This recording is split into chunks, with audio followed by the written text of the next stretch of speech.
Bismillahirrahmanirrahim. Riwayat Asy-Syaikh Ali Khalil Qasam.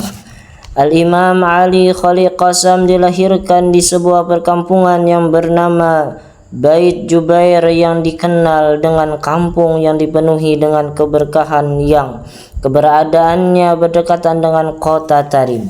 Di masa kecil beliau terdidik di bawah asuhan ayahnya dan dibesarkan dengan penuh kasih sayang dari sang ayah. Di samping itu juga beliau sering mengunjungi kota Tarim. Gelar Khalil Qasam. Suatu hari Al-Imam Khalil Qasam membeli sebidang tanah seharga 20.000 dinar dan memberi nama tanah yang beliau beli tadi dengan Qasam, sebagaimana tanah kepunyaan keluarga beliau yang ada di kota Basrah. Kemudian beliau menanam kurma dan membangun sebuah rumah untuk menjadi tempat tinggal ketika musim panas, musim berbuahnya pohon kurma. Kemudian hari masyarakat pun saling berdatangan dan membangun rumah di sekitar rumah beliau, sehingga jadilah satu perkampungan yang masyhur dengan nama Qasam. Perpindahan Al-Imam Khalil Qasam ke kota Tarim. Beliau merupakan orang yang pertama kali dari keluarga Alawiyin yang bermukim di kota Tarim. Pada mulanya beliau sering berbolak-balik dari kota Qasam ke kota Tarim, sehingga pada akhirnya beliau pun berpindah dan menetap di kota Tarim pada tahun 521 Hijriah. Para ulama sejarah mengatakan bahwa beliau merupakan orang yang pertama kali dari keluarga Alawiyin yang membangun sebuah masjid di kota Tarim yang diberi nama Masjid Ba'alawi.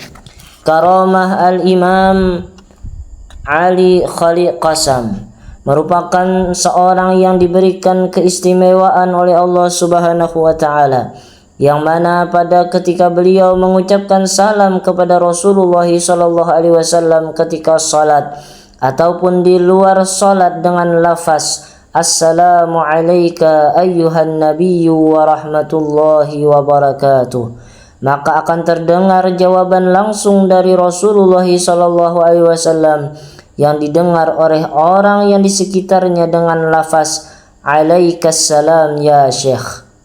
Al-Imam As-Sayyid Ali bin Abi Bakar bin Abdurrahman As-Saghab pernah berkata kepada putranya yang bernama Ali, beliau mendapat kebanggaan dari baginda Nabi sallallahu alaihi wasallam, yang mana saat memberi salam kepadanya langsung beliau mendengar jawaban dari Nabi Muhammad sallallahu alaihi wasallam kapanpun ia menghendakinya. Jawaban salam yang sempurna, dengan demikian lengkaplah keistimewaannya, semakin bertambah pula kebesarannya. Dan ini yang beliau alami dalam keadaan nyata kafan saja. Saat beliau mengulangi salamnya, Nabi pun menjawabnya. Wafat Al-Imam Ali bin Muhammad Khalil Qasam.